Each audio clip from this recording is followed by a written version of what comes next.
1984 de George Orwell es uno de los trabajos más influyentes de todos los tiempos. No es solo significativo como trabajo literario, también es significativo a nivel sociopolítico y filosófico. El peso de esta obra llevó a la creación del término orwelliano, un término para definir un tipo específico de distopía. El impacto de la obra de Orwell no puede ser subestimado. Inspiró a varias novelas contando un futuro distópico, con la tragedia de que hoy en día el género de distopía es ocupado en su mayoría por basura de fantasía adolescente y ha perdido algo del carácter político que le caracterizaba. Al mismo tiempo, tampoco podemos olvidar que el mismo Orwell fue inspirado en crear esta obra por la novela We, del autor soviético Yevgeny Zamyatin, quien relataba los horrores de la Unión Soviética. También hablamos de una obra que fue hecha en 1949 y de un autor que vio con sus propios ojos los horrores de la guerra. Y hablando de la Unión Soviética, Orwell en sí mismo puede resultar difícil de definir políticamente. Fue a pelear contra Franco, pero también dijo que varios de sus enemigos eran peores que él. No le gustaba el fascismo, pero llegó a decir cosas positivas sobre Hitler y su trabajo en el Mein Kampf, estando de acuerdo con algunas de sus políticas y valores. Orwell se consideraba socialista, pero desarrolló una adversión por el comunismo. Tampoco le gustaba el imperialismo británico, así que tomando todo esto en cuenta, diría que Orwell es un ex-marxista desilusionado y un libertario a final de cuentas. Pero eso sería quedarnos cortos teniendo en cuenta todas las opiniones particulares que tenía sobre ciertos temas. Los ideales de Orwell se reflejan en 1984 hasta cierto punto. En 1984 hay una añoranza por la libertad individual, pues hablamos de una sociedad extremadamente militarizada y en donde el colectivismo no es más que una excusa para producir futuros soldados en masa, e incluso el tener sexo con quien tú quieras es un acto de rebeldía y liberación. Aquí podemos observar una de las cosas que no le gustaba a Orwell de la tercera posición, pero en esencia, la distopía de Orwell es más parecida al estalinismo y al maoísmo. Esto es evidente no solo porque Orwell se inspira de We, sino también por cómo muchas medidas gubernamentales de la Inglaterra distópica que presenta son paralelas con aquellos regímenes. El culto de personalidad, la industrialización excesiva que no conoce respeto por los trabajadores que supuestamente busca empoderar, la falsificación de la historia o simplemente por el hecho de que la mayoría de la población vive en pobreza. Las televisiones se encienden automáticamente para, entre comillas, informar a la población. De este modo, incluso aunque quisieras evitar propaganda perniciosa, sería imposible, pues la información te llega lo quieras o no. Y no solo eso, sino que eres vigilado en todo momento y el gobierno cuestiona tus reacciones. Esto es muy reminiscente al sistema de puntos de la actual China. La población es vigilada el 100% del tiempo. Todos los ciudadanos tienen un registro y dependiendo de cómo lleven su vida, adquieren o pierden puntos. De esta forma, se juzga qué ciudadanos son más ejemplares que otros.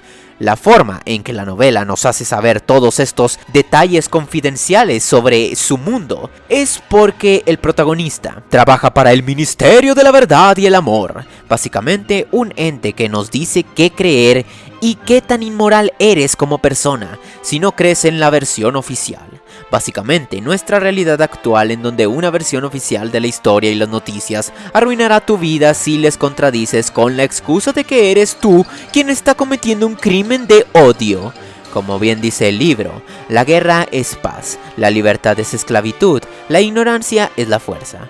O la traducción para nuestros tiempos actuales: causar guerras en Medio Oriente es paz, tu libertad está condicionada por tus opiniones y mientras más ignorante seas sobre el mundo, mejor. La novela clarifica que la razón de por qué la población no se rebela contra el Gran Hermano no es solo porque el Estado es increíblemente opresivo, sino porque los medios los manipulan emocionalmente, por lo que sí terminan creyendo todas las mentiras con las que son alimentados. También bastante parecido a nuestra actualidad, en donde la discusión política tiene que ser conducida no por la razón, sino por el sentimiento. Otro paralelismo es el cómo el Estado manipula a la población para sentir desconfianza de sus propios hermanos e incluso ponerlos a pelear entre sí. Y si esto te suena como la Revolución Rusa, o cómo los comunistas siempre enemistan a miembros de la misma población con lucha de clases, es porque no es coincidencia.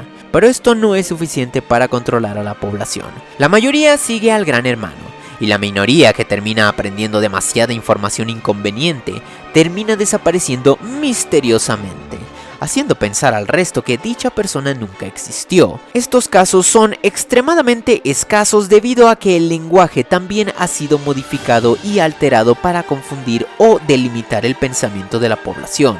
De este modo, ciertos términos más simples y que tienen que ver más con emociones son favorecidos por encima de otros que podrían darte rienda suelta a reflexionar más. Y si esto te suena familiar a cómo hoy en día todos repiten dogmas con palabras que usan mal, como tolerancia o igualdad, tampoco es coincidencia. Otra forma de notar la parcial simpatía de Orwell por el libertarianismo es notar cómo esta sociedad no posee una noción de lo que es la competencia o el mercado libre. Nadie tiene permitido tener lujos o tener un poco más que el resto, controlando el lenguaje y también eliminando el concepto de competencia entre los individuos. Estos aceptan este destino por las constantes falsas banderas de que se viene otra guerra. Todo esto está destinado a estupidizar y automatizar a la población a propósito. De esta forma tendríamos a una masa que trabaja, es útil, pero no cuestiona, no aspira, no desea. De hecho,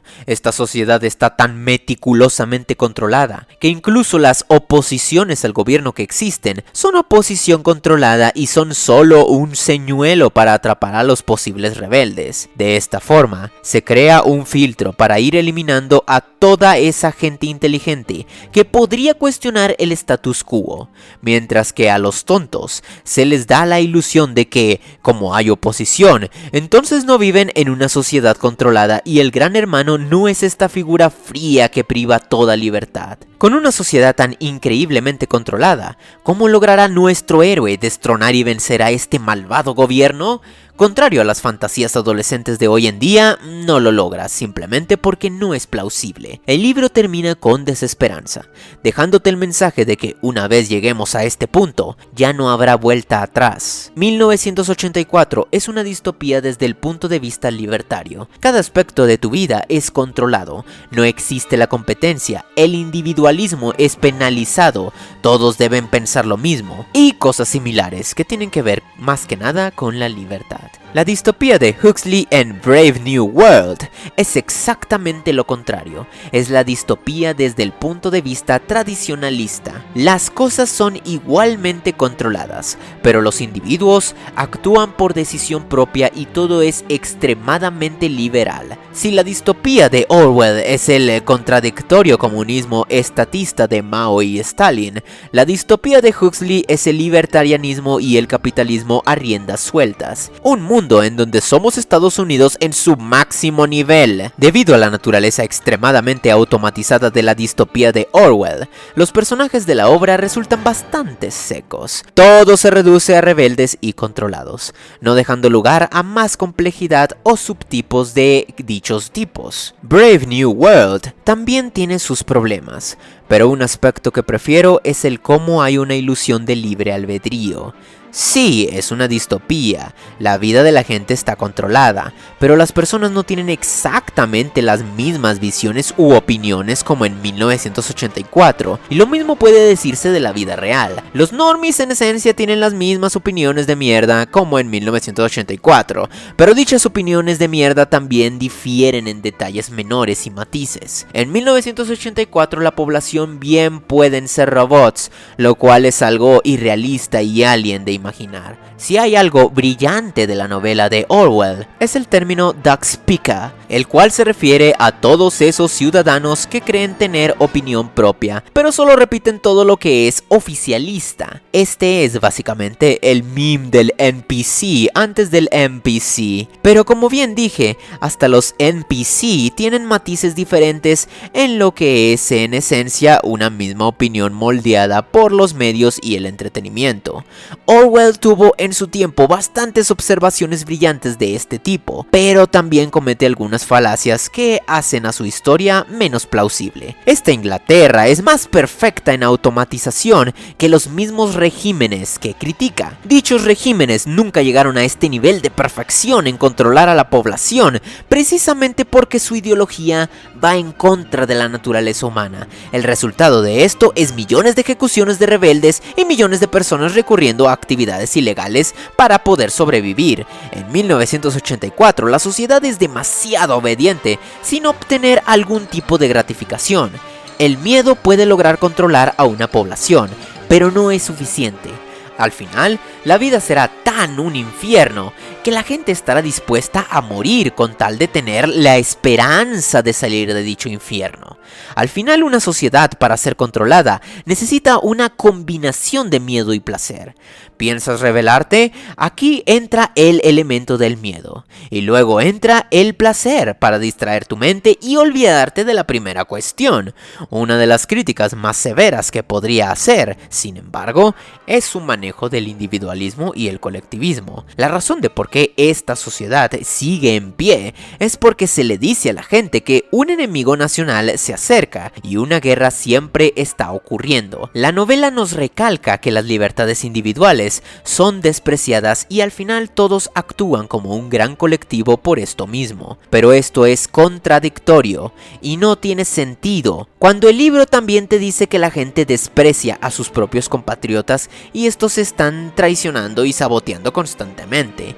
Esto no es realmente colectivismo, sino hiperindividualismo. Pero de alguna forma la sociedad actúa junta por la amenaza de una guerra. Siguiendo esta línea de pensamiento, a una gran parte importante de la población no le debería importar la amenaza de dicho enemigo nacional, pues teóricamente no hay respeto por la nación.